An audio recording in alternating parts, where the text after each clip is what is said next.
I hit on with that versatility. Now people hearing me. Ain't no limit to my abilities. I can do many things. I be riding by my lonely, ready to match energy. I do this all the time, yeah. I'm killing with these rhymes, yeah. Hit on with the switch up. Now the people hearing me. Ain't no limit to my abilities. I can do many things. I be riding by my lonely, ready to match energy. I do this all the time, yeah. But now it is my time, yeah. Okay, I switch up. Now they hear me. I'm the hottest in my city. It don't matter where they coming from. This is your boy DOBOY, and this is the first installment of the cover-up. What is the cover-up, Raymond? Pretty much, you gotta get covered up, man. It's you have a fucked up tattoo, a fucked up story. And I have a fucked up tattoo And we're gonna with a fix fucked up both of story. them. So what is this? What did I put on my arm before? I put a picture of Whitney Houston. And the reason why I put a picture of Whitney Houston and my sobriety date is because I was believing that I was still, and I was kind of speaking to existence, that I was still an alcoholic. I don't believe that ouch, that hurts. It's fine though. It's going to hurt the whole time. But I had to kind of take some of my freedom back with making this tattoo. So what does this tattoo mean? I'm a Sigma Wolf. What does a Sigma Wolf mean? I don't need people around me. I don't need validation. Sigma Wolves can run on their own. So that's what I'm doing. That's the reason for the tattoo. And my brother said he can make it happen. Ouch! I forgot how much tattoos hurt it. I haven't had a tattoo in like 2 years. These shits hurt. Ah! But we're gonna get through it because I need to take a bit of my sanity in my life back. Because every time I was looking at that picture, okay, we could have a transparency moment. In one of my crazy moments, when I looked at that picture, I wanted to cut it off my arm. Because I was just like, I failed, I relapsed, this, and that. So when you got something on your arm that can make you want to harm yourself, you might want to get that off of your arm. So this, every time I look down at that, it's like a reminder of failure. It's a reminder of falling off. And whatever I do as far as whatever, sobriety goes, I'll deal with that in life, but I just wanted it to be my decision. And I felt it wasn't my decision for really long. So that's the reason why we are covering this up. So I'm going to take this pain and let my brother work and put the wolf on the arm. Gangster. Whoo, shit. It's painful. So I do have some questions for you, brother. Talk to me, brother. So I really want to ask you, what was the break that you had to get you where you are or you're still headed towards? What was the person or what was the thing you did that made you get that hump? I got you. It was back in, so my daughter was born 2006, right? So before she was born, I was a rapper. Okay. I was trying to rap. It was a gospel rapper. Okay. More specifically, right?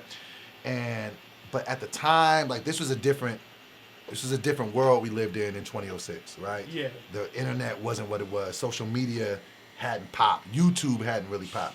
So I'm spending money to go to the studio, and nigga, ain't nobody buying albums. Like nigga, I had put out like maybe 5 or 6 independent albums. They weren't popping. So then my daughter's born, and so my best friend Justin, guy I grew up with, white guy that he lived next door to me when I was 6. We've been best friends our whole life. He kept telling me that I was funny. He was like, bro, you need to do comedy. I'm like, who the fuck? No, I'm not. I'm in the streets. No, I'm not. So he was like, so I owed him $300. So I borrowed $300 from him. So this is the turning point in my life. I borrowed $300 from him. This is in 2005. Like, my daughter was about to be, she was born September 26, 2006.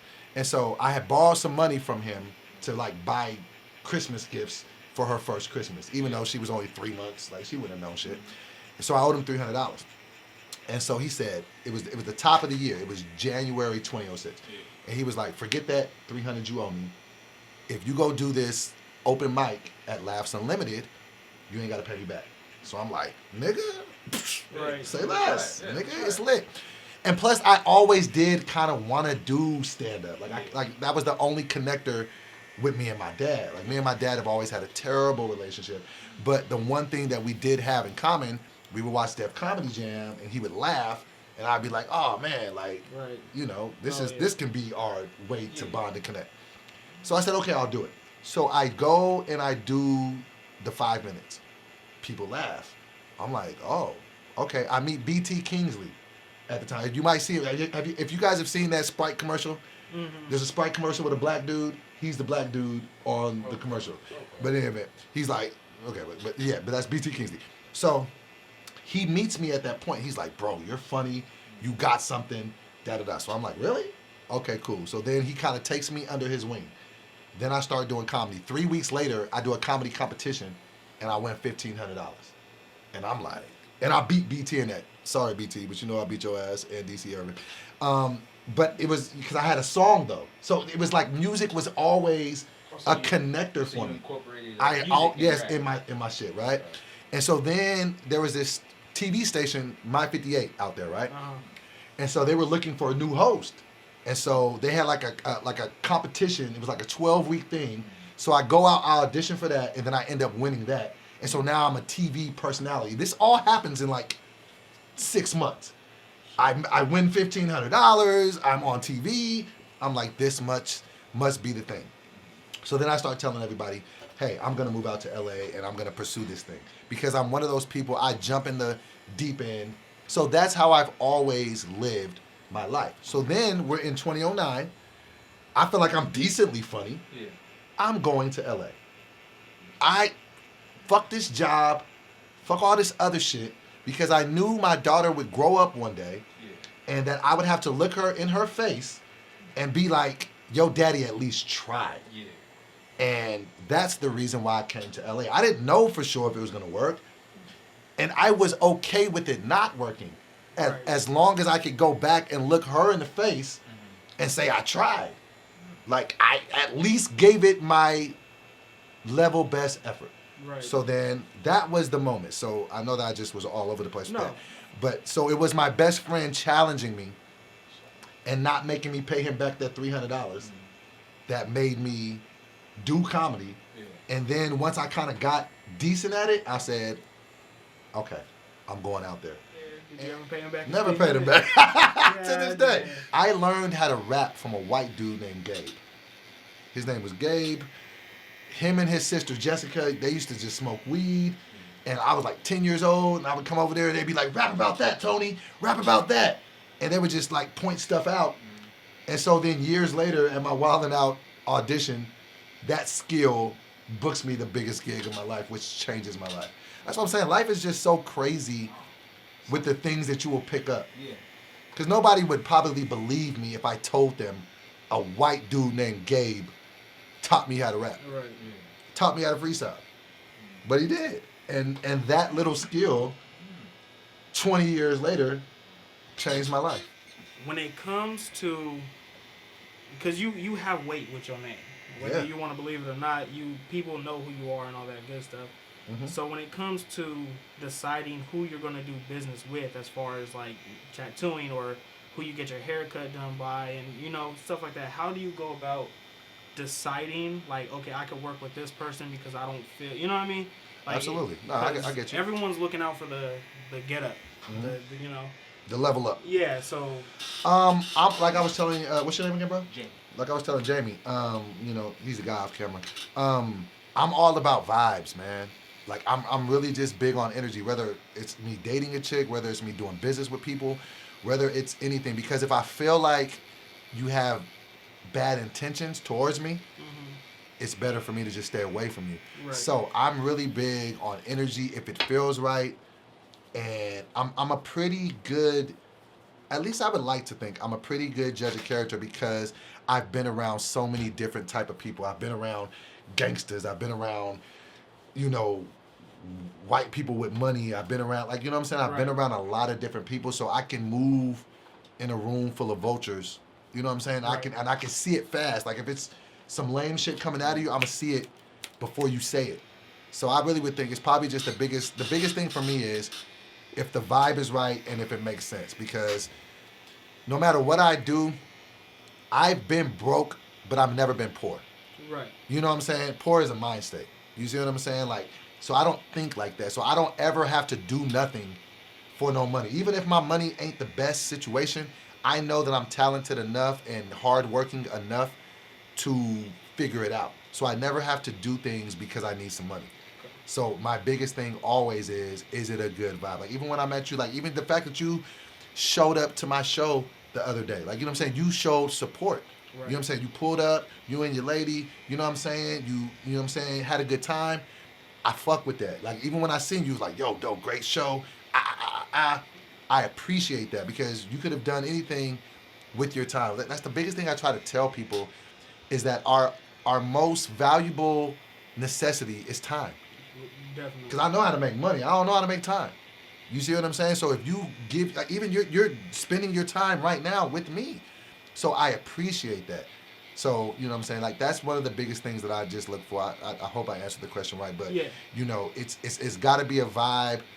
And I don't like wasting my time. No, I don't waste my time with nobody. So if a person is cool and genuine and I can see that they have good intentions, that's usually the biggest marker for me if I will work with them. Okay, I feel that. But it's hard to determine who's your friend because of you or who's your friend because of the service you can provide. So how do you deal with that? So now let me flip it on you. So how do you deal with people? Because it's hard for me to date chicks. Yeah. It's hard for me to talk to niggas. Right. Because I'm just, you know what I'm saying? Because I'm just like, who is here for Doughboy? Who's here for Anthony? Because they are two separate entities. Exactly. So do you find like that a problem? So with me, the biggest thing I pick up on is once they think they're my friend, and if I give them a price, how do they react? Because like with him, I've given him a price since we first met, and he's never questioned, never complained, nothing. But the other people, as soon as they think you're friends, even only a weekend, oh bro, you know, we cool now. You can't give me a discount and this and this. And then you see their true colors. And it's like, well, now we're not friends anymore either. So no, you're not giving me a discount. But at the same time, it is. I mean, I get it. Everyone's looking for whatever they can get. All right, so tell me. So I done told you how I got into comedy. How did you get into tattooing? So, how I got started was in middle school, pretty much. Random, okay. Yeah. So, I started tattooing before I started my art work in a sense. Like I was able to doodle and draw a little bit. Wait. We're not just gonna scooch past that. You started tattooing before you started drawing? Yes, for the most part. How does that work? A whim, like how you said, you just go full force. But you were 13. Yeah. With a tattoo gun? I know you started at 13. Yeah. Well. Okay. So let's unpack this. This is interesting. Okay. So it started in 8th grade. So I'm 14 or 13. Yeah, 13, 14. What even made you want to even do it? Okay. So my mom and dad had someone come to the house to give them tattoos. Okay. And this guy didn't know how to draw at all. And my mom wanted some cherry blossoms on her leg. So, even though my mom knows how to draw... Have you ever heard the story? No. This is fascinating. So, my mom knows how to draw. Okay. And she always knew how to draw. But for some reason, my dad seen one of my like little drawings I had done like a couple days before. So, he was like, fuck that. You can't do it. Let my son draw it.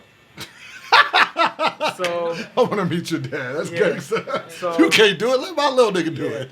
So my dad was like, "Fuck it, Raymond, come out here and you could draw the tattoo and da da da." So I go outside, I draw it up a little bit, and it came out cool. So the dude started doing the tattoo. I was kind of disappointed though because I was like, my dad said I could do it, meaning the drawing, but I thought he meant the whole tattoo. So I was like, I'm about to tattoo my So had it already been in your head that you maybe wanted to tattoo before that? No. So before this happened, you never even thought of doing a tattoo? Before this happened, I was striving to be a chef. I knew that part. Yo! Yeah. He can cook his You ass want- off, too. So you can still cook? Yeah. I enjoy cooking. Cooking is fun. So you wanted to be a chef. Right. Then your pop says, boy, come over here and draw this. Yep.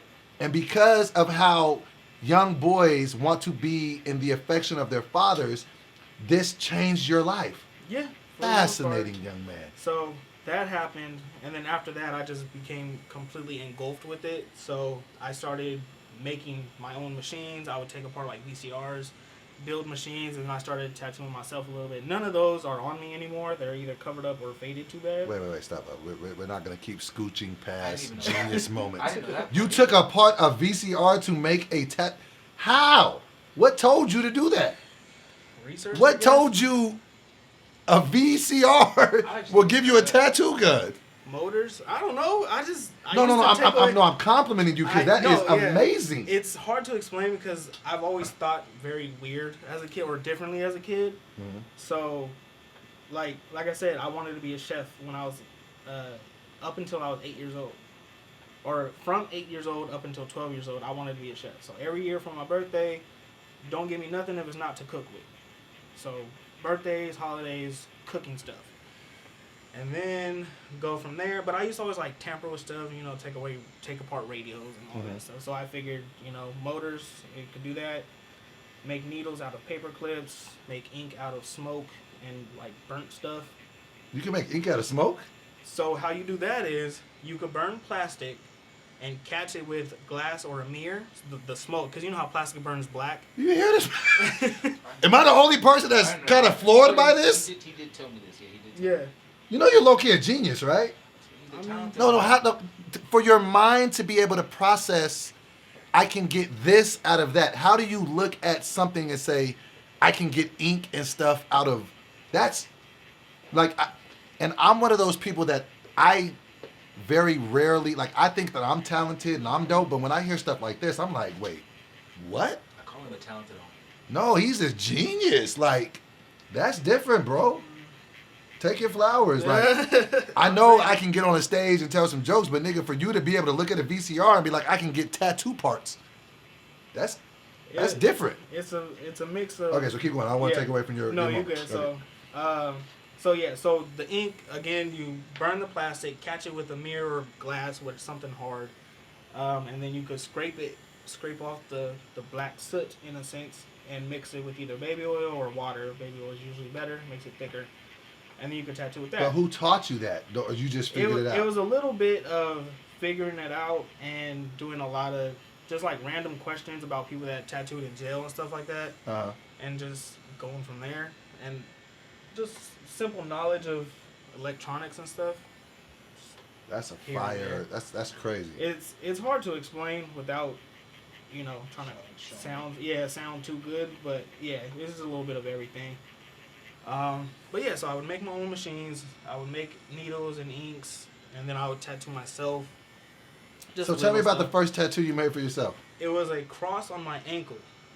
What made you put it on your ankle? I put the cross on my ankle. For one, this is even before I had tattoos, Uh-huh. because I was obviously 14, 15 at the time.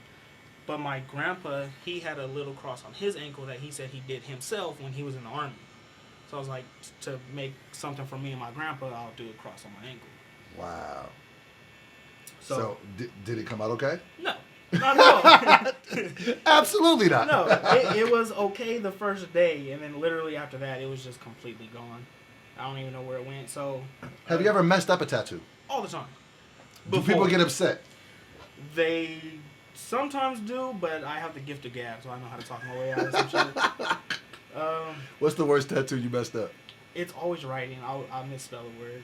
You wait. You misspelled You it? misspelled a word? I've misspelled a few words. What was one of the words that you I misspelled? think one of the first tattoos that I misspelled was remember. The word was remember. How'd you spell it? I spelled it remember. That was one of my like first and biggest mess ups, and then since then it's always like Have you ever messed up a picture? I can't say I've messed up a picture, but I can say I wasn't skilled enough at the time. That makes That's sense. honest enough to Yeah. say that. Yeah, so like if I fuck up, I fuck up because I'm skilled enough to do it. But before I wasn't at that point, so I can't really say that I was messing up. I was just doing the best of my ability at that time. And how long have you been tattooing at this point? 11 years. What's the wildest like tattoo that you've done story wise from the person of what they were doing it for and why? You ain't gotta say no names. No. I don't know any names anyway. So. You take off camera? Or? No, you good? Nah, because the only tattoo that I could think of, which is not like a wild story because she didn't tell me, but it's like kind of, it was just weird altogether. So I had this girl come get tattooed. She was getting a name on her ribs. That's not the problem, but the problem was I was like, I asked her who the name was because I figured it was a boyfriend or something. And she said ex-boyfriend. Wait, she was tattooing her ex-boyfriend on her ribs? Yes. So the story will make more sense. So I had the same reaction. I was like, okay, whatever. And I left it alone because I was like, I don't even want to get into that. She's probably just crazy or whatever. But then my friend that was there while I was doing the tattoo, he was like, oh yeah, I know her. After she left, of course. He was like, I know her and I know the dude that she got tattooed. I was like, so why is she getting his name if they're not together? He said, because he died. I was like, okay, that makes sense. But I was like, okay, that makes sense. You're getting your ex name. He died and whatever. But then he was like, yeah, but he kind of pulled it on himself. And I was like, what do you mean?